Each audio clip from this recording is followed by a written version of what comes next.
તો આપણે મિની સાળંગપુરથી આપણે મિની ડાકોર જવાનું છે, તો એના માટે આપણે સાળંગપુર ગામથી આપણે મંદિરથી અંદરની સાઈડ આવશું. પછી આપણે ધીમે ધીમે તમને બધા રસ્તા તો હું બતાવતો રહીશ કે કઈ જગ્યાએ જવાનું, ક્યાંથી જવાનું. ચાલો આપણે જઈએ. જાશો એટલે આ બોર્ડ આવશે, એટલે એ બોર્ડેથી જે તમને રસ્તો બતાવ્યો છે એ રસ્તે તમારે જવાનું છે. અને એ રસ્તો સીધો જવાનો છે. પછી ત્યાંથી વળે છે, ત્યાંથી આપણે હું તમને આગળ રસ્તો બતાવી. તો આપણે હવે આગળ વધવાનું. હવે આ સીધું જે તમને બોર્ડમાં બતાવ્યો એ રસ્તેથી સીધું જવાનું છે. અને આ સીધો રસ્તો છે, ગામડાવાળો રસ્તો છે. ત્યાંથી જે બાજુ વળે એ બાજુ કઈ બાજુ વળવાનું એ હું તમને આગળ જઈને બતાવું.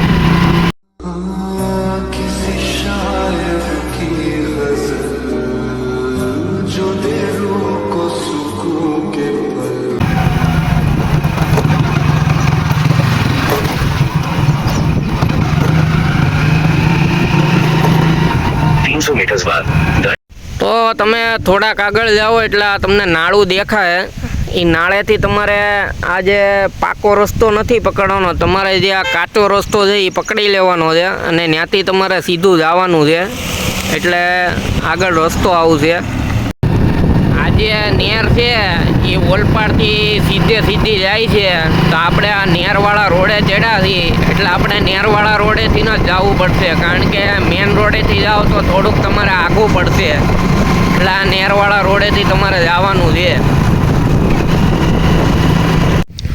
તો આ જે તમને બોર્ડ દેખાય છે એ બોર્ડ શોક પર, એટલે સીધો રોડ જાય છે, શોક પર જાય છે. તો આપણે શોક પર જવાનું છે. અને ત્યાંથી અંદરની સાઈડ મંદિર આવેલું છે.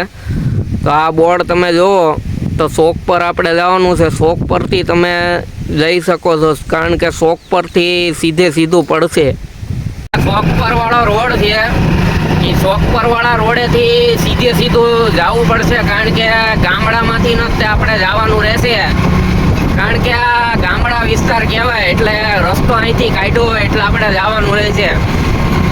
અને અહીંથી ગાડી તો તમારે ધીમી આંકવાની રહે, કારણ કે અહીંથી ટર્ન છે અને રસ્તો થોડો ખરાબ છે. એટલે ધીમે આંકવાની રહેશે તમારે.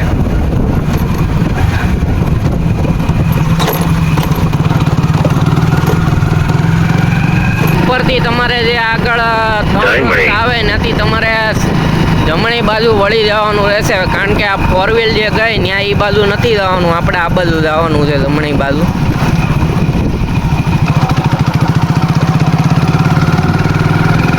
ઓહો, અહીંયા તો મેટ્રોનું કામ હાલતું લાગે. પણ શું કરીએ, આ મેટ્રોનું કામ હાલે તો ભલે હાલતું, આપણે અહીંથી સીધું જવાનું છે.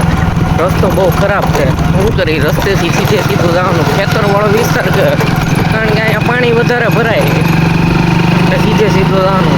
રસ્તામાં તો જેસીબી નડી ગયું એટલે હળવું ગાડી આંપી પડી. જેસીબીની સાઈડ કાપીને આપણે નીકળી ગયા સીધા મિની ડાકોરના દર્શન કરવા. જય દ્વારકા.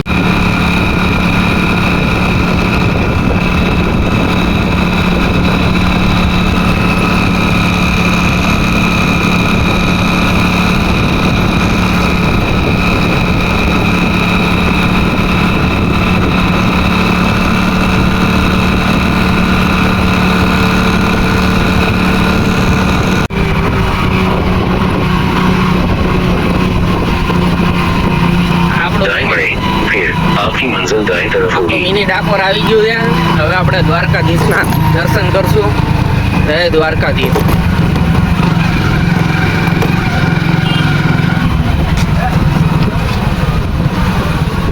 आपकी मंजिल दाएं तरफ है.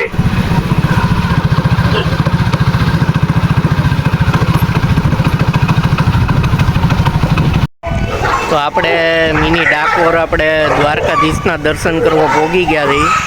તમે પાછળ જે જોવો છો એ મિની દ્વારકા છે, મિની ડાકોર છે. મિની ડાકોરના આપણે દ્વારકાધીશના દર્શન કરીએ. આપણને હું તમને ડિટેલ તો પૂરેપૂરી મેં તમને બતાવી, તમારે કઈ રીતના ક્યાં જવું.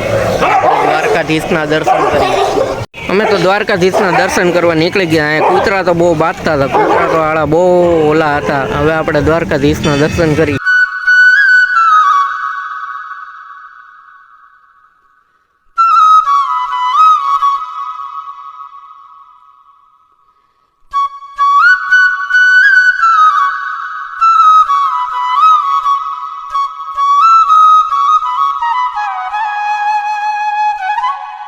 રહ્યું દ્વારકા. આ રહ્યું દ્વારકા નહીં, જવાનો વિચાર કરો પછી કેટલા દીએ પૂગો શીખેજો. દ્વારકાધીશ શીખો મારે એ દ્વારકામાં પ્રવેશ કરે, જે તે દ્વારકામાં ઘૂસી ન જાય. પરમાત્મા શ્રી હરિનું પોતાનું નિવાસ સ્થાન છે. ભગવાન સૌથી વધારે કૃષ્ણાવતારમાં રહ્યા હોય તો આ જગ્યાએ રહ્યા છે. ગોકુળમાં વ્રજની અંદર રહ્યા માત્ર 14 વર્ષ, મથુરાજીની 11 વર્ષ, મથુરાજીની અંદર 14 વર્ષ, પણ મારો વાલો 100 વર્ષ સુધી અહીંયા દ્વારકાજીની અંદર બિરાજમાન. આ રહ્યું દ્વારકા. આ રહ્યું દ્વારકા નહીં, જવાનો વિચાર કરો પછી કેટલા દીએ પૂગો શીખેજો. દ્વારકાધીશ શીખો મારે એ દ્વારકામાં પ્રવેશ કરે, જે તે દ્વારકામાં ઘૂસી ન જાય. પરમાત્મા શ્રી હરિનું પોતાનું નિવાસ સ્થાન છે. ભગવાન સૌથી વધારે કૃષ્ણાવતારમાં રહ્યા હોય તો આ જગ્યાએ રહ્યા છે. ગોકુળમાં વ્રજની અંદર રહ્યા માત્ર 14 વર્ષ, મથુરાજીની 11 વર્ષ, મથુરાજીની અંદર 14 વર્ષ, પણ મારો વાલો. જય દ્વારકાધીશ. તો મિની ડાકોરના દર્શન થઈ ગયા. તો જય દ્વારકાધીશ.